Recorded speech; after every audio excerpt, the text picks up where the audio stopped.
Hello friends, welcome to day trader Telugu and good evening. Sensex 523 points down అయ్యి 64,049 దగ్గర close అయితే, Nifty 155 points down అయ్యి 19,127 దగ్గర క్లోజ్ అయింది. వెరస్ బ్యాంక్ నిఫ్టీ 296 పాయింట్స్ డౌన్ అయ్యి 42,855 దగ్గర క్లోజ్ అయింది. ఫ్రెండ్స్, ట్రూలీ ఇవాళ మార్కెట్ ఫాల్ ని నేను అసలు ఎక్స్పెక్టే చేయలేదు. బికాస్ మార్కెట్ ఒక important support 6th July around నుంచి ప్రొటెక్ట్ అయిన ఒక ఇంపార్టెంట్ సపోర్ట్ దగ్గరకు వచ్చింది. ఏంటి, జస్ట్ సపోర్ట్ దగ్గరకు వస్తేనే మార్కెట్ ఫాల్ అవ్వకపోవడం ఇవన్నీ జరుగుతాయంటే ఇది ఒక్క ఫ్యాక్టరే కాదు, మల్టిపుల్ ఫ్యాక్టర్స్ ఉన్నాయి. ఒక్కొక్కటికి ఎక్స్ప్లెయిన్ చేస్తాను. ఈ రీసెంట్ టైమ్స్ లో బాండ్ డీల్స్ అమాంతం పెరుగుతూ యుఎస్ కి సంబంధించిన 10-year బాండ్ డీల్ 5% మార్కెట్ ని టచ్ చేసింది అనుకుంటున్నాం కదా. అక్కడి నుంచి బాండ్ డీల్స్ లో ఒక సిగ్నిఫికెంట్ కరెక్షన్ కనిపించింది. ఆల్మోస్ట్ 20 బేసిస్ పాయింట్స్ దగ్గరగా బాండ్ డీల్స్ కూల్ ఆఫ్ అయ్యాయి. కాబట్టి మీరు గమనిస్తే ఏషియన్ మార్కెట్స్ ర్యాలీ అయ్యాయి, యుఎస్ మార్కెట్స్ ర్యాలీ అయ్యాయి, and even Nasdaq last 2 trading sessions నుంచి ర్యాలీ అవుతూనే ఉంది. ఎస్, నాస్డాక్ కి సంబంధించిన రిజల్ట్స్ ఉన్నాయని చెప్పొచ్చు. గూగుల్ పేరెంట్ కంపెనీ అయిన ఆల్ఫాబెట్ వాళ్ళ నెంబర్స్ ని పోస్ట్ చేశారు, వీక్ గానే 6% డౌన్ అయింది. వెరస్ మైక్రోసాఫ్ట్ వాళ్ళు మంచి నెంబర్స్ ని పోస్ట్ చేశారు, దాని పరంగా పాజిటివ్ రెస్పాన్స్ ఉంది. బట్ ఓవరాల్ గా బాండ్ డీల్స్ ఫాలో అవడం, రీసెంట్ టైమ్స్ లో ర్యాలీ అవుతున్నప్పుడు బాండ్ డీల్స్ ర్యాలీ అవుతున్నప్పుడు ఏదైతే ఈక్విటీ మార్కెట్స్ రిలేటెడ్ గా సెల్లింగ్ ప్రెషర్ కనిపించిందో, బాండ్ డీల్స్ ఫాలో అవుతున్నప్పుడు యుఎస్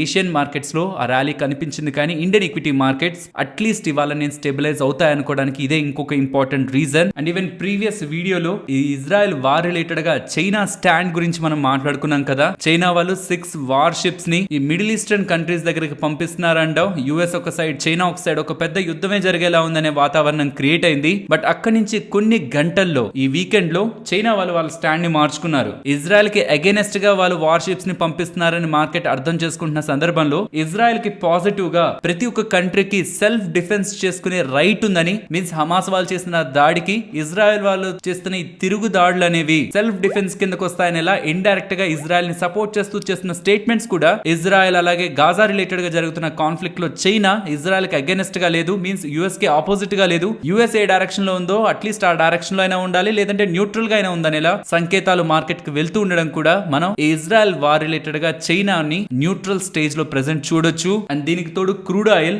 లాస్ట్ 3 ట్రేడింగ్ సెషన్స్ నుంచి కంటిన్యూస్ గా ఫాలో అవుతూ ఒకప్పుడు $95 per barrel దగ్గరగా వెళ్ళిన క్రూడ్ ఆయిల్ కాస్త ప్రెసెంట్ $88 per barrel దగ్గరికి వస్తూ ఉండడం. ఈ ఫ్యాక్టర్స్ అన్ని కూడా ఇవాల్టి మార్కెట్ స్టెబిలైజ్ అవుతాయని ఒక ఒపీనియన్ ని క్రియేట్ చేశాయి. బట్ అల్టిమేట్ గా ఇవాళ మార్కెట్స్ అయితే ఫాల్ అయింది. ఇది కంప్లీట్లీ ఒక సర్ప్రైజ్. అండ్ ఇంకొక బిగ్ సర్ప్రైజ్ ఏంటంటే, ప్రీవియస్ ట్రేడింగ్ సెషన్ లో వచ్చింది కదా మనకి ఫాల్, నిన్న మార్కెట్ హాలిడే, దానికి ముందు మార్కెట్ లో ఒక బిగ్ ఫాల్ అయితే కనిపించింది కదా.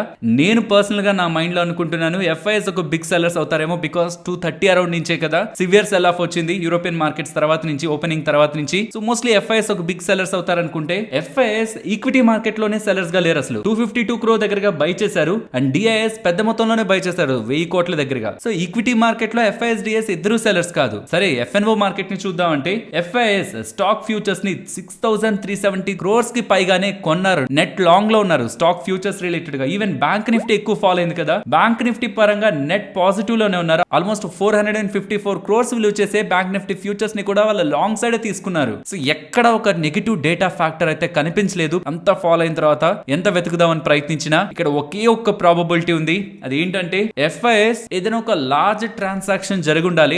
లైక్ బ్లాక్ డీల్స్ జరుగుతున్నాయని మనం వింటుంటాం కదా, ఆ బ్లాక్ డీల్ ఏదో ఒక బ్లాక్ డీల్ లో ఎఫ్ఐఎస్ ఒక పెద్ద మొత్తంలో ఇన్వెస్ట్మెంట్ చేసి ఉండాలి, ఒక 2000-3000 crores. ఆ డీల్ మేబీ మనకి తెలిసి ఉండొచ్చు. దాని కారణంగా నెట్ సెల్లింగ్ నెంబర్ మనకి పాజిటివ్ గా కనిపించాలి. ఒక్క బెనిఫిట్ ఆఫ్ డౌట్ తప్పిస్తే ప్రీవియస్ ట్రేడింగ్ సెషన్ లో మార్కెట్ పెరిగిందని చెప్పుకోవడానికి బోల్డ్ రీజన్స్ కనిపించాయి, కానీ ఫాలో అయిన దానికి రీజన్ కనిపించలేదు. అండ్ ఈవెన్ ఇవాళ ఫాలో అవుతుందని కూడా గ్లోబల్ గా ఉంటున్న ఫ్యాక్టర్స్ అండ్ డొమెస్టిక్ గా ఉంటున్న ఫ్యాక్టర్స్ ఏవి కూడా స్ట్రాంగ్ గా సపోర్ట్ చేయలేదు. బట్ స్టిల్ సెల్ ఆఫ్ వస్తూ ఉండడం, అది కూడా 19,200 మార్క్ ని ఏ మాత్రం రెస్పెక్ట్ చేయకుండా డౌన్ సైడ్ కి వెళ్ళి క్లోజ్ అవుతూ ఉండడం, మార్కెట్ లో ఒక strong buying sentiment, lack of strong buying sentiment, ఈ ప్రైస్ యాక్షన్ కనిపిస్తున్నట్లయితే మనం అర్థం చేసుకోవాలి. అదేంటి అంటే, యాక్చువల్లీ 2 types గా మార్కెట్ ఫాలో అవుతుంది. ఒకటి, ఎక్సెసివ్ గా షార్ట్స్ క్రియేట్ చేసి మార్కెట్ రిలేటెడ్ గా సిగ్నిఫికెంట్ గా డౌన్ సైడ్ కి తీసుకువెళ్లాలనుకున్నప్పుడు మార్కెట్ ఫాలో అవుతుంది.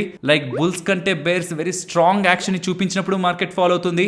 ఆర్ ప్రెసెంట్ ఉంటున్న మార్కెట్ ఆర్ గ్లోబల్ ఎన్విరాన్మెంట్ లో big players participation తక్కువై even normal selling market లో ఉంటున్న బయింగ్ యాక్టివిటీ తక్కువ కారణంగా కూడా, లో బయింగ్ ఇంట్రెస్ట్ కారణంగా కూడా మార్కెట్ ఫాలో అవచ్చు. ఇది ఒక సెకండ్ క్లాసిక్ కేస్ గా మనం చూడాలి. బికాస్ మార్కెట్ చాలా సందర్భాల్లో ఈ లెవెల్స్ దగ్గరికి ప్రీవియస్ గా వచ్చింది, కానీ ఇలా ఎప్పుడు ఇంత స్ట్రాంగ్ గా క్లోజ్ అవ్వలేదు. అండ్ ఇది ఎందుకు నేను ఇంత స్ట్రాంగ్ గా చెప్తున్నానంటే, ఈ లెవెల్ బిలో మార్కెట్ నెక్స్ట్ చూస్తున్న ఇంపార్టెంట్ లెవెల్ అయితే, ఈ గ్యాప్స్ అన్నిటిని తీసేస్తే పక్కకు పెడితే 18,700 ఇంపార్టెంట్ సపోర్ట్. అండ్ ఇది బ్రేక్ అయితే మాత్రం 18,500 దగ్గర ఇంకొక ఇంపార్టెంట్ లెవెల్ అయితే కనిపిస్తూ ఉంది. అండ్ రేపు మనకి అక్టోబర్ మంత్లీ ఎక్స్పైరీ కాబట్టి ఈ ఎక్స్పైరీ రిలేటెడ్ గా ప్లే చేస్తున్న ప్లేయర్స్ మోస్ట్లీ ఈ ఫాల్ అయితే ఎక్స్పెక్ట్ చేసి ఉండరు, ఈ లెవెల్ బిలో బ్రేక్ అయి క్లోజ్ అవడం. అండ్ లెట్స్ సీ ఇవాళైనా క్యాష్ మార్కెట్ డేటాలో ఎఫ్ఐఎస్ రిలేటెడ్ ఒక సిగ్నిఫికెంట్ సెల్లింగ్ నెంబర్ ఏదైనా కనిపిస్తుందా అని. ఇవాళ కూడా వాళ్ళ దగ్గర నుంచి ఆ నెంబర్ కనిపించకపోతుంటే అది ఇంకొంత మోర్ కన్ఫ్యూజన్ అయితే యాడ్ చేస్తుంది మార్కెట్ పరంగా. ఒక స్ట్రాంగ్ సెల్లింగ్ యాక్టివిటీ కాదు, ల్యాక్ ఆఫ్ బయింగ్ యాక్టివిటీ కారణంగా, వెరీ లో బయింగ్ యాక్టివిటీ కారణంగా మార్కెట్ ఫాలో అవుతుందని. సో ఇప్పటి వరకు మోస్ట్లీ మార్కెట్ ని సపోర్ట్ చేసిన డేటా గురించే మాట్లాడుకున్నాం. అండ్ మార్కెట్ రిలేటెడ్ గా నెగిటివ్ గా ఉన్న డేటా ఫ్యాక్టర్స్ కూడా ఉన్నాయి. యూఎస్ కి సంబంధించిన పిఎంఐ డేటా వచ్చింది, మ్యానుఫ్యాక్చరింగ్ పరంగా 50 దగ్గర వచ్చింది. అండ్ సర్వీసెస్ పరంగా నియర్లీ 50.9, నియర్లీ 51 దగ్గరగా వచ్చింది. ఆ రెండు కూడా మార్కెట్ ఎస్టిమేట్స్ ని బీట్ చేస్తున్నాయి. మార్కెట్ ఎస్టిమేట్స్ అయితే 50 బిలో ఉంటదని, కానీ అవి 50 అబోవ్ వచ్చాయి. పర్టికులర్ గా సర్వీసెస్ డేటా ఇది ఏం చెప్తుందంటే యుఎస్ ఎకానమీ ఎంటైర్ గ్లోబల్ గా ఉంటున్న most of the developed countries కంటే కూడా స్ట్రాంగ్ గా ఉంది. పర్టికులర్ గా యూరోప్ కంటే కూడా స్ట్రాంగ్ ఎకానమీతో మూవ్ అవుతుందన్న ఒక పాజిటివ్ సెంటిమెంట్ ఇస్తుంది. ఇది డెఫినెట్లీ యుఎస్ ఫెడ్ వాళ్ళకి మనం నెగిటివ్ గా చూడాలి. ఎకానమీ స్ట్రాంగ్ గా ఉందంటే యుఎస్ ఫెడ్ వాళ్ళు వడ్డీ రేట్ల గురించి వెనక్కి తగ్గరనే ఒక భయాందోళనలు కూడా మార్కెట్ లో ఉంటాయి. బట్ ఈ పిఎంఐ డేటా కారణంగా యుఎస్ మార్కెట్స్ లో బిగ్ ఫాల్ అయితే రాలేదు. ఆ బాండ్ డీల్స్ ఫాలో అయ్యి చూసారా 20 బేసిస్ పాయింట్స్, అదే ఒక బిగ్ పాజిటివ్. కాబట్టి యుఎస్ అండ్ గ్లోబల్ గా ఉంటున్న మార్కెట్స్ లో ర్యాలీని మనం చూసాం. Apart from that gold prices continuous గా పెరుగుతూనే ఉన్నాయి. ఇక్కడ నుంచి కొంత టైం బ్యాక్ ఒకేసారి మనకి గోల్డ్ ప్రైస్ పెరిగింది, యుఎస్ కి సంబంధించిన విక్స్ పెరిగింది, అండ్ క్రూడ్ ఆయిల్ ప్రైస్లు కూడా పెరిగాయి. ఇవన్నీ ఒక్కసారిగా పెరుగుతూ ఉండడం మార్కెట్ లో అన్సర్టనిటీ అనేలా ఆ పాయింట్ లో ఉంది. కానీ డేటా ఆ టైంలో మార్కెట్ రియాక్ట్ అవ్వలేదు. కానీ ఇప్పుడు డేటా ఫ్యాక్టర్స్ కొంత మిక్స్డ్ గా కనిపిస్తున్నా, కొన్ని పాజిటివ్ కొన్ని నెగిటివ్ గా కనిపిస్తున్నా. ఇండియన్ ఈక్విటీ మార్కెట్స్ ఇంతలా రియాక్ట్ అవుతుండడం కంప్లీట్లీ మార్కెట్ లో ఒక సర్ప్రైజ్ సెల్ ఆఫ్ అయితే కనిపిస్తూ ఉంది. అండ్ పర్సనల్ గా 19,200 బిలో కూడా మార్కెట్ క్లోజ్ అవుతుంటుంది. నాకు అనుకున్నాం కదా 18,700 అండ్ 18,500 నెక్స్ట్ ఉంటున్న చాలా డిస్టెన్స్ లో ఉంటున్న పొజిషనల్ సపోర్ట్స్ అవి. And coming to mid and small cap stocks, recent times లో mid and small cap stocks, mid cap stocks అయితే ఆల్మోస్ట్ 8% కరెక్ట్ అయింది. స్మాల్ క్యాప్ స్టాక్స్ అయితే నియర్లీ 6.5% దగ్గరగా కరెక్ట్ అయింది. బట్ స్టిల్ అవి 200 డే మూవింగ్ యావరేజ్ బిలో లేవు. వెరాజ్ bank Nifty and most of the large cap stocks 200 day moving average below ఉన్నాయి. ఇవి ఇంకా 200 డే మూవింగ్ యావరేజ్ దగ్గరికి రావాలంటే ఇంకొక 10% అడిషనల్ గా ఫాలో అవ్వాల్సి ఉంటది. అంటే ఇంకా సింపుల్ గా చెప్పాలంటే ఇంత ఫాలో అయిన తర్వాత కూడా ఇయర్ స్టార్టింగ్ నుంచి ఇప్పటి వరకు చూసినప్పుడు మిడ్ క్యాప్ స్టాక్స్ నియర్లీ 27% దగ్గరగా పాజిటివ్ లోనే ఉంటున్నట్టు. అండ్ ఫ్రెండ్స్ బిగినర్స్ కి ఇది చెప్పాలనుకుంటున్నాను. ఇప్పుడు ప్రెసెంట్ బిట్ కాయిన్ రిలేటెడ్ గా మీకు ఫుల్ ఫైర్ కనిపిస్తూ ఉంటది. Bit coin and crypto currencies ఇంతలా పెరుగుతున్నాయి, ఇవి ఇంకా పెరిగిపోతాయని ఒక బస్ కనిపిస్తుంటది. అవి ఎక్కడికి వెళ్తాయనేది పక్కన ఉంచితే అవి పెరగడానికి ఉంటున్న రీజన్ యుఎస్ కి సంబంధించిన SEC వాళ్ళు, సెక్యూరిటీస్ అండ్ ఎక్స్చేంజ్ కమిషన్ వాళ్ళు బిట్ కాయిన్ ఒక ETF ని, ఫస్ట్ కైండ్ ఆఫ్ ETF ని లాంచ్ చేయడానికి ఆలోచిస్తున్నారనే ఒక స్పెక్యులేషన్స్ తోనే బిట్ కాయిన్ అండ్ ఇతర క్రిప్టో కరెన్సీస్ అయితే పెరిగాయి. But crypto currencies very high risk ని కూడి ఉంటాయి. అండ్ వాటి బ్యాక్ ఎటువంటి అసెట్స్ కూడా ఉండవు. కేవలం డిమాండ్ అండ్ సప్లై ఆధారంగానే వాటి వాల్యూ డిటర్మైన్ అవుతుంది. కాబట్టి మీకు ఫైనాన్షియల్ ప్లాట్ఫామ్స్ లో కనిపిస్తున్న ఈ అప్డేట్స్ తో పెద్ద మొత్తంలో డబ్బుల్ని క్రిప్టో కరెన్సీస్ వైపు తీసుకు వెళ్ళొద్దు అని చెప్పే రైట్ ఎవరికి లేదు. ఎవరి రిస్క్ రివార్డ్ వాళ్ళు ఫాలో అవుతుంటారు. బట్ పర్సనల్ గా అయితే నేను ఆ డెసిషన్ తీసుకోను. సో ఈ క్రిప్టో కరెన్సీస్ తో కొంత జాగ్రత్తగా వ్యవహరించండి. ఏదైనా అసెట్ బ్యాక్ అయినా ఫైనాన్షియల్ ఇన్స్ట్రుమెంట్ తో అట్లీస్ట్ వాల్యుయేషన్ చేసి వాటి ఫ్యాక్టర్స్ తో ఫర్దర్ గా యావరేజ్ చేయాలా, ఎంత టైం హోల్డ్ చేయాలన్న ఒక క్లారిటీ ఉంటుంది. కాబట్టి ఏ అసెట్ బ్యాక్ లేని వాటి రిలేటెడ్ గా పర్టికులర్ గా బిగినర్స్ అయితే పెద్ద మొత్తంలో కొత్త కొత్త క్రిప్టో కరెన్సీస్ వెనకైతే వెళ్ళొద్దు. అండ్ దాని రిలేటెడ్ గా జరుగుతున్న ఇంపార్టెంట్ స్కామ్ గురించి కూడా ఇవాళ వీడియోలో మనం మాట్లాడుకోబోతున్నాం. అండ్ మార్కెట్ పరంగా ఫర్దర్ గా నా వ్యూ 19,840 బిలో ఉన్నంత వరకు నేను మార్కెట్ రిలేటెడ్ గా బులిష్ గా లేనని చెప్పాను. కానీ రేంజ్ బౌండ్ మూవ్ అయితే ఎక్స్పెక్ట్ చేశాను 19,840 టు 19,440 ఆ 400 పాయింట్ రేంజ్. బట్ అది బ్రేక్ అవడం ఓకే 19,200 దగ్గర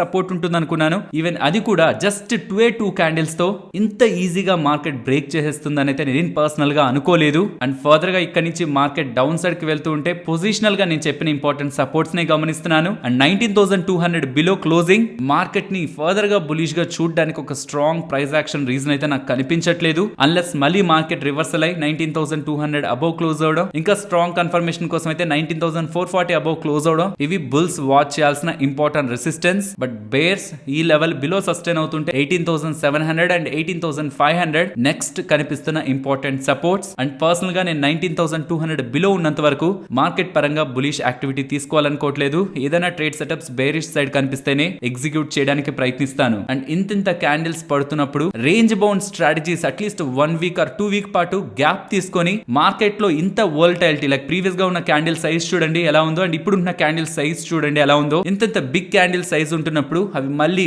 average daily moving percentage reduce అయి 0.4 0.5% అరౌండ్ వచ్చేంత వరకు కూడా అన్నెసరీగా రేంజ్ బౌండ్ స్ట్రాటజీస్ ని మార్కెట్ లో ఎగ్జిక్యూట్ చేయడం కంటే ఒక 1 or 2 వీక్స్ మార్కెట్ లో రేంజ్ బౌండ్ స్ట్రాటజీస్ కి పాస్ పెట్టడం అనేది బెటర్ ఆప్షన్ అవుతుంది. ఫ్రెండ్స్, ఇలా మార్కెట్ డేటాను అనాలిసిస్ చేస్తూ వీడియోని మీ ముందుకు తీసుకురావడానికి మేము పెడుతున్న ఎఫర్ట్స్ మీకు వాల్యుబుల్ గా అనిపిస్తూ ఉంటే మన వీడియోని తప్పకుండా లైక్ చేయండి.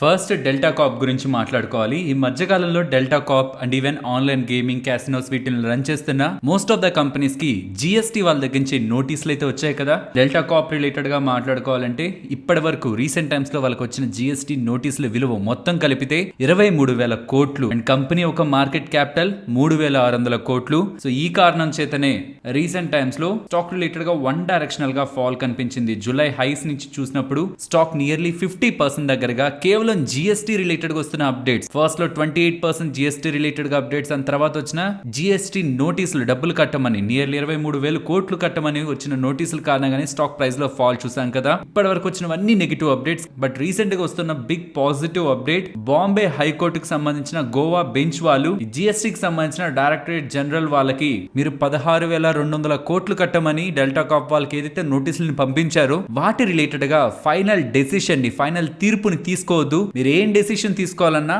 కోర్టుని సంప్రదించే తీసుకోండి అని చెప్తూ ఉండడం. ఫర్దర్ గా లీగల్ గా వాళ్ళు మూవ్ అవ్వాలన్నా, జిఎస్టీ వాళ్ళు మూవ్ అవ్వాలన్నా కోర్ట్ పర్మిషన్ కావాల్సి ఉంటుంది. కాబట్టి 16,195 crores రిలేటెడ్ గా జిఎస్టీ నోటీసులకి ప్రెసెంట్ డెల్టా కాప్ వాళ్ళకి టెంపరీగా రిలీఫ్ దొరుకుతున్నట్టు, ఫైనల్ యాక్షన్ జిఎస్టీ వాళ్ళు తీసుకోలేరు. ఈ అప్డేట్స్ తోనే స్టాక్ ఇవాళ ఒక బిగ్ వేలో రియాక్ట్ అయింది పాజిటివ్ గా, ఈవెన్ మార్కెట్ ఫాలో అవుతున్నా. నెక్స్ట్ కార్ట్రేట్ టెక్ గురించి మాట్లాడుకోవాలి. మీకు గుర్తుంటే జూలైలో వీళ్ళు ఓఎల్ఎక్స్ కి సంబంధించిన ఆటో బిజినెస్ ని, ఓఎల్ఎక్స్ వాళ్ళ ఆటో బిజినెస్ కి ఒక పేరు ఉంది, సోబెక్ ఆటో. ఆ సోబెక్ ఆటో ఇండియా ప్రైవేట్ లిమిటెడ్ ని, ఇన్ సింపుల్ టర్మ్స్ ఓఎల్ఎక్స్ కి సంబంధించిన ఇండియా ఆటో బిజినెస్ ని వీళ్ళు 537 crores పెట్టి కొన్నారని అప్డేట్ చేశారు కదా. ఆ ఎంటైర్ బిజినెస్ ని వీళ్ళు క్లోజ్ చేస్తున్నట్లు, యూనిట్ ఎకానమిక్స్ సరిగ్గా వర్క్ అవ్వట్లేదని, మీన్స్ అది రన్ చేయడం కారణంగా ప్రాఫిటబిలిటీ వీళ్ళకి కనిపించకపోవడం కారణంగా వీళ్ళు 537 crore పెట్టి జూలైలో కొన్న బిజినెస్ ని క్లోజ్ చేస్తున్నట్లు అప్డేట్స్ అయితే చేస్తున్నారు. నెక్స్ట్ మామా ఎర్త్ ఐపీఓ గురించి మాట్లాడుకోవాలి. మామా ఎర్త్ బ్యాక్ ఉంటున్న కంపెనీ అయినా హొనాసా కన్స్యూమర్ వాళ్ళు రేపు ఐపీఓ రిలేటెడ్ గా ప్రెస్ కాన్ఫరెన్స్ ని 12 o'clock కి కండక్ట్ చేయబోతున్నారని అప్డేట్స్ అయితే చేస్తున్నారు. అండ్ మార్కెట్ లో ఉంటున్న ఎస్టిమేట్స్ ప్రకారం ఈ ఐపీఓ ద్వారా నియర్లీ 1,700 crores దగ్గరగా రైజ్ చేయబోతున్నారని చేస్తూ మామా ఎర్త్ ఒక వాల్యుయేషన్ ని 11,000 crore దగ్గరగా మార్కెట్ లోకి తీసుకురావాలనుకుంటున్నారని అప్డేట్స్ అయితే కనిపిస్తున్నాయి. మరి చూడాలి వాళ్ళు ఏ ప్రైస్ అండ్ ఏ వాల్యుయేషన్స్ లో మార్కెట్ లోకి వస్తున్నారని. రేపు ఆఫ్టర్నూన్ 12 అరౌండ్ ఈ ప్రెస్ కాన్ఫరెన్స్ అయితే జరగబోతుంది. మోస్ట్లీ మామా ఎర్త్ పేరుని మీరు most of the financial influencers దగ్గర నుంచి వినే ఉంటారు. పర్టికులర్ గా ఈ company advertisements and brand promotions కి భారీ ఎత్తున ఖర్చు పెడుతుంది. సో ఇలాంటి కంపెనీస్ కి మోస్ట్లీ సేల్స్ బాగానే ఉంటాయి, మార్జిన్స్ అండ్ నెట్ ప్రాఫిటబిలిటీలోనే రియల్ గేమ్ ఉంటుంది. కాబట్టి విత్ ఆఫ్ దర్ బిజినెస్ వాళ్ళు ఏ వాల్యుయేషన్ లో మార్కెట్ లోకి వస్తున్నారు అనేది కీ ఫ్యాక్టర్ గా మారుతుంది. నెక్స్ట్ మెటల్ స్టాక్స్ గురించి మాట్లాడుకోవాలి. మోస్ట్లీ మెటల్ స్టాక్స్ రిలేటెడ్ గా ఇవాళ ఏదైతే పాజిటివ్ బజ్ కనిపించిందో దానికి మెయిన్ రీజన్ చైనా రిలేటెడ్ గా బిగ్ స్టిమ్యులస్ మెజర్స్ అయితే కనిపిస్తున్నాయి. మీన్స్ ఎకానమీని బూస్ట్ చేసే దానికోసం ప్రీవియస్ గా ఉన్న వాళ్ళ ఫిజికల్ డెఫిసిట్ రేషియోని, చైనా ఫిజికల్ డెఫిసిట్ రేషియో 3% నుంచి 3.8% ఆఫ్ ద జీడీపీకి పెంచినట్లయితే అప్డేట్స్ అయితే కనిపిస్తున్నాయి. దీంతో గవర్నమెంట్ స్పెండింగ్ పెంచుకోవడానికి వాళ్ళకి వెసులుబాటు దొరుకుతుంది. సో చైనా రిలేటెడ్ గా ఎకానమీని స్టిమ్యులేట్ చేయడానికి అక్కడి గవర్నమెంట్ ఫిజికల్ డెఫిసిట్ ని పెంచుకొని భారీ మొత్తంలో స్పెండ్ చేయనుందనేలా పెద్ద ఎత్తున అప్పులు కూడా కావాలనుకున్న వాళ్ళకి అక్కడ ఉన్న central banks easy liquidity process తో అవైలబిలిటీలోకి తీసుకురావాలని ప్రయత్నిస్తున్నారని వస్తున్న ఎంటైర్ అప్డేట్స్ తో ఇవాళ మనకు మెటల్ స్టాక్స్ లో బజ్ కనిపించింది. నెక్స్ట్ టాటా మోటార్స్ గురించి మాట్లాడుకోవాలి. టాటా మోటార్స్ వాళ్ళకి ఎక్కువ శాతం ఆపరేటింగ్ సైడ్ కానీ ఈవెన్ నెట్ ప్రాఫిటబిలిటీ సైడ్ కానీ సిగ్నిఫికెంట్ గా ఇంపాక్ట్ చేసే బిజినెస్ జేఎల్ఆర్ బిజినెస్, జాగ్వార్ అలాగే ల్యాండ్ రోవర్ బిజినెస్. ఈ బిజినెస్ యుఎస్, యూకే అండ్ చైనాలో ప్రధానంగా ఉంటుంది. అండ్ చైనా రిలేటెడ్ గా ఇంపార్టెంట్ అప్డేట్స్, పర్టికులర్ గా ఈ లగ్జరీ కార్స్ రిలేటెడ్ వస్తున్న ఇంపార్టెంట్ అప్డేట్, పార్ష్ సిఎఫ్ఓ వాళ్ళు 2024 లో చైనీస్ మార్కెట్ రిలేటెడ్ గా వాళ్ళ car sales, Porsche car sales challenging గా ఉండబోతున్నాయని అప్డేట్స్ చేస్తున్నారు. అండ్ ఈవెన్ ప్రీవియస్ గా German high and car manufacturers అయిన మెర్సిడీస్ బెంజ్ వాళ్ళు అండ్ ఈవెన్ బిఎండబ్ల్యూ వాళ్ళు కూడా వాళ్ళ రీసెంట్ థర్డ్ క్వార్టర్ రిలేటెడ్ గా చైనాలో వాళ్ళ సేల్స్ డ్రాప్ అవడం చూపించారు. కాబట్టి రిజల్ట్స్ పరంగా ఈ లగ్జరీ బ్రాండ్ కార్స్ అన్నిటి పరంగా చైనాలో మార్కెట్ వీక్ గా ఉందనే సంకేతాలు వస్తుండడం ఇది అప్కమింగ్ టైమ్స్ లో Chinese business, JLR business, Tata Motors related గా నెగిటివ్ గా ఇంపాక్ట్ చేస్తుందని మార్కెట్ లో నెగిటివ్ స్పెక్యులేషన్స్ అయితే రన్ అవుతూ ఉన్నాయి. బికాస్ చైనా నుంచి వాళ్ళకి వస్తున్న బిజినెస్ తగ్గితే ఓవరాల్ జేఎల్ఆర్ బిజినెస్ ఇంపాక్ట్ అవుతుంది, తద్వారా టాటా మోటార్స్ స్టాక్ కూడా ఇంపాక్ట్ అవుతుంది. కాబట్టి చైనాలో స్లో డౌన్ ఉంది. పర్టికులర్ గా లగ్జరీ కార్స్ రిలేటెడ్ గానీ పార్ష్ దగ్గర నుంచి బిఎండబ్ల్యూ, బెంజ్ వీళ్ళందరి దగ్గర నుంచి వస్తున్న కామెంటరీతో Tata Motors related negative updates అయితే మార్కెట్ లో కనిపిస్తున్నాయి. ఫ్రెండ్స్, ఇలా న్యూస్ అప్డేట్స్ ని అనాలిసిస్ చేస్తూ మీ ముందుకి కంటెంట్ తీసుకురావడానికి మేం పెడుతున్న ఎఫర్ట్స్ మీకు వాల్యుబుల్ గా అనిపిస్తూ ఉంటే మన వీడియోని తప్పకుండా లైక్ చేయండి. నెక్స్ట్ జొమాటో రిలేటెడ్ గా కొటాక్ ఇన్స్టిట్యూషనల్ ఈక్విటీస్ వాళ్ళు వాళ్ళ టార్గెట్ ని 125 గా ఇస్తూ దానికి కారణంగా కొన్ని రీజన్స్ ని చెప్తున్నారు. మీన్స్ ఇక్కడ నుంచి కూడా స్టాక్ పెరగడానికి పాసిబిలిటీ ఉంది. దాని బ్యాక్ ఉంటున్న రీజన్స్ ఇవన్నీ వాళ్ళు మెన్షన్ చేస్తున్నవి. FY22 లో వీళ్ళ annual unique transacting users 5.3 crore ఉంటే అది FY23కి వచ్చేసరికి 5.8 crore గా ఉందని. Means unique transacting users, annual unique transacting users ఒక సంఖ్య టైం టు టైం పెరుగుతూ ఉందని. అండ్ కాంట్రిబ్యూషన్ మార్జిన్స్ కూడా ప్రీవియస్ గా 6.6 రూపీస్ పర్ ఆర్డర్ వీళ్ళకి లభిస్తూ ఉంటే మార్జిన్ గా ప్రెసెంట్ 18.5 రూపీస్ దగ్గరగా లభిస్తుందని. అండ్ రీసెంట్ టైమ్స్ లో వేరియబుల్ కాస్ట్ ని అండ్ డిస్కౌంట్స్ ని తగ్గించుకుంటూ ఓవరాల్ బిజినెస్ ని ఇంప్రూవ్ చేసుకోవడానికి వీళ్ళు ప్రయత్నిస్తున్నారని. And even Blinkit and Hyperpure related గా వస్తున్న EBITDA loss, operating side loss కూడా రీసెంట్ టైమ్స్ లో తగ్గుతుందని. ఈ ఫ్యాక్టర్స్ అన్నిటిని వీళ్ళు మెన్షన్ చేస్తూ స్టాక్ ఒక ఫెయిర్ వాల్యూ 125 దగ్గరగా ఉండడానికి పాసిబిలిటీ ఉంటుందనేలా వీళ్ళు రిపోర్ట్ ని పబ్లిష్ చేస్తూ ఉండడం. ఇవాళ జొమాటో స్టాక్ నియర్లీ న్యూట్రల్ దగ్గరగా క్లోజ్ అయింది. నెక్స్ట్ జెన్సోల్ ఇంజనీరింగ్ గురించి మాట్లాడుకోవాలి. వీళ్ళకి మహాజెన్కో దగ్గర నుంచి, Maharashtra state power generation company వాళ్ళ దగ్గర నుంచి 301 crore విలువ చేసే సోలార్ పీవీ ప్రాజెక్ట్ లభించిందని ఎక్స్చేంజెస్ కి అప్డేట్ చేస్తున్నారు. నెక్స్ట్ ట్రైడెంట్ గురించి మాట్లాడుకోవాలి. వినోద్ కుమార్ గోయల్ గారిని కంపెనీకి సంబంధించిన యాన్ బిజినెస్ కి CEO గా అపాయింట్ చేస్తున్నట్లు ట్రైడెంట్ వాళ్ళు అప్డేట్ చేస్తున్నారు. ఇప్పుడు ఎవరినైతే అపాయింట్ చేస్తున్నారంటున్నారో తనకి నియర్లీ 4 decades దగ్గరగా వర్క్ ఎక్స్పీరియన్స్ ఉంది టెక్స్టైల్ ఇండస్ట్రీలో. తను ప్రీవియస్ గా Vardhman textiles and SCL manufacturing companies under లో తను పనిచేశారు. అండ్ ఒక స్మాల్ క్లారిఫికేషన్, ఇవాళ ఇన్ఫోసిస్ స్టాక్ మనకి నియర్లీ 20 రూపీస్ దగ్గరగా పడినట్లు కనిపిస్తుంది కదా, కానీ అందులో 18 రూపీస్ దగ్గరగా డివిడెండ్ కారణంగా వచ్చిన ఫాల్ మాత్రమే. సో 18 రూపీస్ స్టాక్ ప్రైస్ ఏదైతే మనకి ఇవాళ ఫాల్ అవ్వాల్సిందో ఎక్స్ డివిడెండ్ డేట్ కారణంగా అది ఫాల్ అయింది. రిమైనింగ్ ఫాల్ మాత్రం ఇవాళ మార్కెట్ రిలేటెడ్ వచ్చిన cell of. Next Vodafone idea గురించి మాట్లాడుకోవాలి. వడాఫోన్ ఐడియాలోకి క్యాపిటల్ వస్తుంది అని చాలా టైం బ్యాక్ నుంచి అప్డేట్స్ కనిపించాయి. అండ్ రీసెంట్ టైమ్స్ లో అయితే ఒక పెద్ద ఇన్వెస్టర్ గవర్నమెంట్ తో డిస్కషన్ చేస్తున్నారు. గవర్నమెంట్ కానీ హామీ ఇస్తే టెలికాం రంగాన్ని కాపాడుతామని, దాని పెద్ద మొత్తంలో డబ్బులు పెట్టేందుకు రెడీగా ఉన్నారని స్పెక్యులేషన్స్ అయితే కనిపించాయి. ఇప్పుడు ఇంకొక కొత్త స్పెక్యులేషన్, ఆదిత్య బిర్లా వాళ్ళు నియర్లీ 8,000 కోట్ల దగ్గరగా వడాఫోన్ ఐడియాలో డబ్బులు పెట్టడానికి రెడీగా ఉన్నారని ఇలా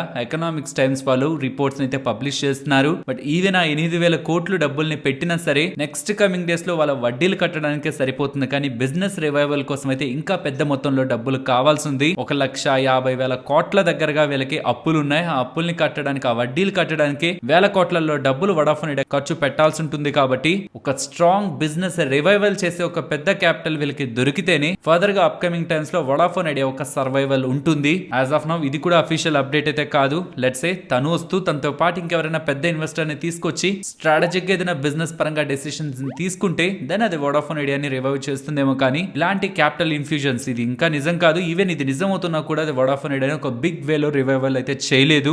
next skin, hair and body care company అయిన కాయా గురించి మాట్లాడుకోవాలి. కంపెనీ ఒక మార్కెట్ క్యాపిటల్ నియర్లీ 440 crores 440 కోట్లు. కానీ వీళ్ళు ఏకంగా 300 కోట్లకు సంబంధించిన రైట్స్ ఇష్యూని అప్కమింగ్ టైమ్స్ లో తీసుకొస్తారని చెప్తున్నారు. 300 crores రైట్స్ ఇష్యూ అంటే పెద్ద మొత్తంలో ఈక్విటీ డైల్యూట్ అవుతున్నట్టు. మరి ఇంత పెద్ద మొత్తంలో ఇన్వెస్ట్మెంట్ ఈ కంపెనీలో రైట్స్ ద్వారా ఎవరు పెడుతున్నారనేదే మెయిన్ క్వశ్చన్. ఈవెన్ వస్తున్న డబ్బులతో వీళ్ళు ఏం చేయాలనుకుంటున్నారనేది కూడా ఈ కంపెనీ రిలేటెడ్ గా ఇన్వెస్ట్ చేసిన వాళ్ళు ఖచ్చితంగా జాగ్రత్తగా గమనించాలి. ఇఫ్ ఇన్ కేస్ మీరు ఇన్వెస్టర్ అయి ఉంటే అప్కమింగ్ టైమ్స్ లో వీళ్ళు తీసుకొచ్చే రైట్స్ ఇష్యూలో మీకు ఇష్టం ఉన్నా లేకపోతే ఒకవేళ వీళ్ళు సిగ్నిఫికెంట్ గా డిస్కౌంట్ లో అది ప్రొవైడ్ చేస్తుంటే దాన్ని ఖచ్చితంగా పార్టిసిపేట్ చేసి మీరు అందులో మీ డెసిషన్ ని తీసుకోవాలి. ఏదర్ మీకు వస్తున్న ఆర్ఈ షేర్స్ ని అమ్మడమా లేకపోతే రైట్స్ ద్వారా పార్టిసిపేట్ చేసి స్టాక్స్ ని లోయర్ ప్రైస్ లో కొనడమా, ఈ రెండిట్లో ఏది చేయకపోతుంటే వీళ్ళు చాలా పెద్ద మొత్తంలో రైట్స్ ఇష్యూని తీసుకొస్తున్నారు. కాబట్టి అది ఈక్విటీ పరంగా ఒక బిగ్ డైల్యూషన్ అవుతుంది. ఇవన్నీ కూడా మీకు అర్థం కావట్లేదు అనుకుంటున్నా. అప్కమింగ్ టైమ్స్ లో ఒకవేళ మీరు షేర్ హోల్డర్ అవుతుంటే వీళ్ళు తీసుకొస్తున్న రైట్స్ లో మస్ట్ అండ్ షుడ్ గా మీరు ఏదో ఒక యాక్షన్ తీసుకోవాలి.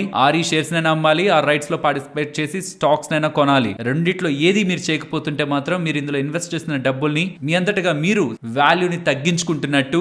మోస్ట్లీ సిబిఎస్ఈ సిలబస్ ఫాలో అవుతున్న వాళ్ళకి ఎన్సీఈఆర్టీ బుక్స్ ఐడియా ఉంటుంది.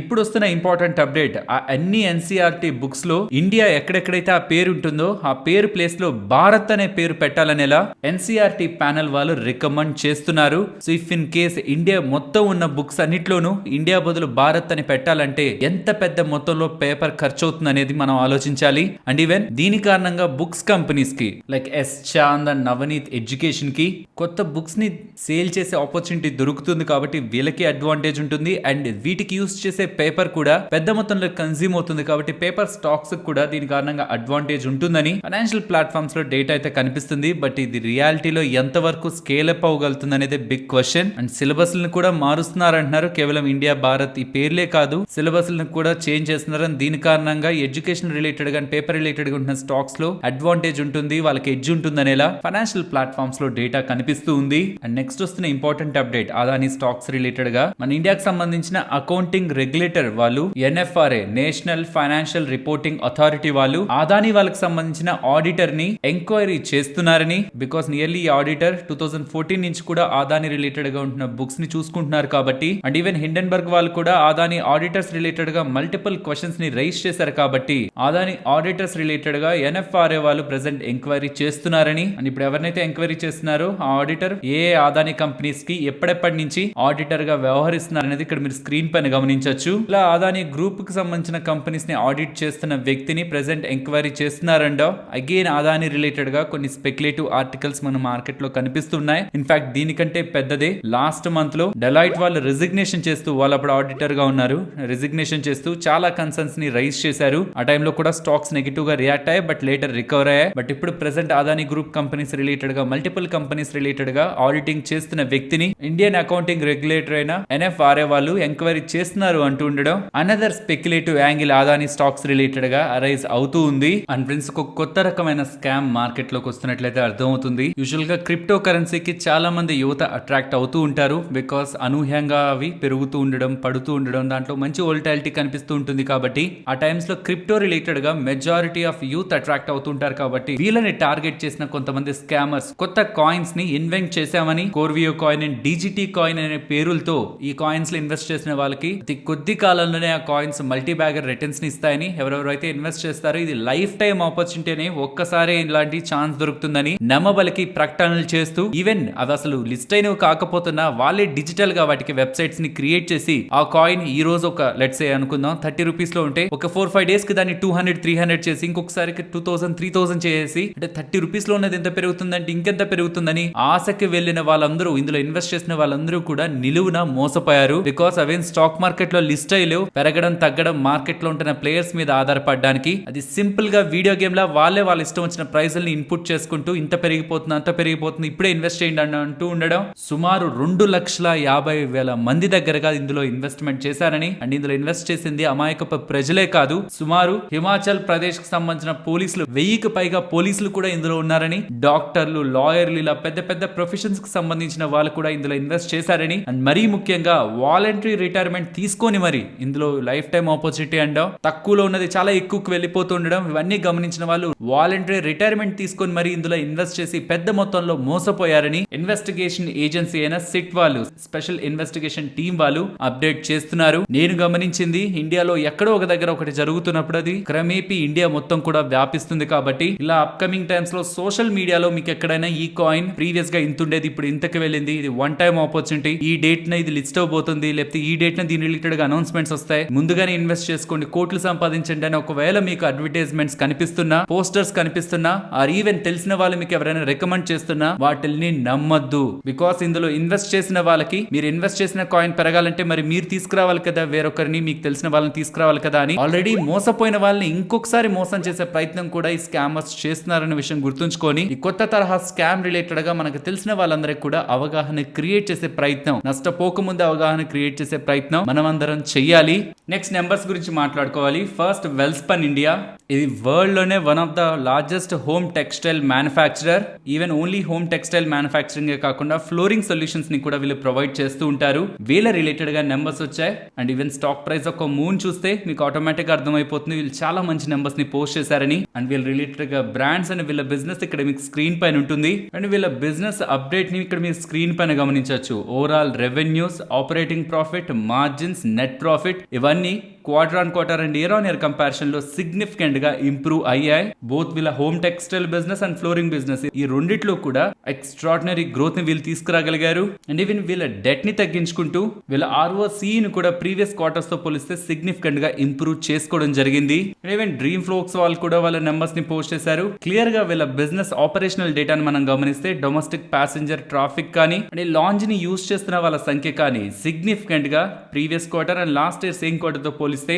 ఇంప్రూవ్ అయ్యింది. And quarter on quarter and year on year comparison revenues లో ఇంప్రూవ్మెంట్ ఉంది, మార్జిన్స్ లోని ఇంప్రూవ్మెంట్ ఉంది అండ్ నెట్ ప్రాఫిటబిలిటీలో కూడా ఇంప్రూవ్మెంట్ ఉంది. నెక్స్ట్ సెప్టెంబర్ మంత్ కి సంబంధించిన క్రెడిట్ కార్డ్ డేటా అయితే అప్డేట్ అయింది. ఇక్కడ ఏ కంపెనీస్ సెప్టెంబర్ నెలలో ఎన్ని క్రెడిట్ కార్డ్స్ ని ఇష్యూ చేశాయన్నది ఈ 4 బాక్సెస్ లో ఫస్ట్ లెఫ్ట్ సైడ్ ఉంటున్న బాక్స్ లో మీరు గమనించవచ్చు. ఈ డేటాని బట్టి మనం గమనించాల్సింది for the first time IDFC first bank వాళ్ళు 1,00,000కు పైగా క్రెడిట్ కార్డ్స్ ని ఒక నెలలో ఇష్యూ చేశారు. అండ్ రెండవది గమనించాల్సింది ICICI బ్యాంక్ వాళ్ళు టాప్ ప్లేస్ లో ఉన్నారు. మేబీ అమెజాన్ లో జరుగుతున్న ఫెస్టివ్ సేల్ కారణంగా ఈ నెలలో వాళ్ళకి ఎడ్జ్ ఉండొచ్చు. బట్ గుర్తుంచుకోవాల్సింది HDFC బ్యాంక్ వాళ్ళు ఎవరితోనూ స్ట్రాంగ్ గా పార్ట్నర్షిప్ ని ఈసారి ఏర్పరచుకోకపోతున్నా HDFC బ్యాంక్ వాళ్ళ రిలేటెడ్ గా కూడా స్ట్రాంగ్ క్రెడిట్ కార్డ్ డేటా అయితే అప్డేట్ అవుతుంది. And with respect to number of cards A credit card companies ఎంతెంత మార్కెట్ షేర్ ని హోల్డ్ చేసిన అనేది స్క్రీన్ పైన ఇక్కడ సెకండ్ బాక్స్ లో గమనించవచ్చు. అండ్ ఫోర్త్ బాక్స్ లో with respect to spending A credit card company or bank entire spending లో వాళ్ళ యూజర్స్ ఎంత స్పెండింగ్ ఎంత market share with respect to spending ఉంటుందన్నది last అయినా ఈ ఫోర్త్ బాక్స్ లో గమనించవచ్చు.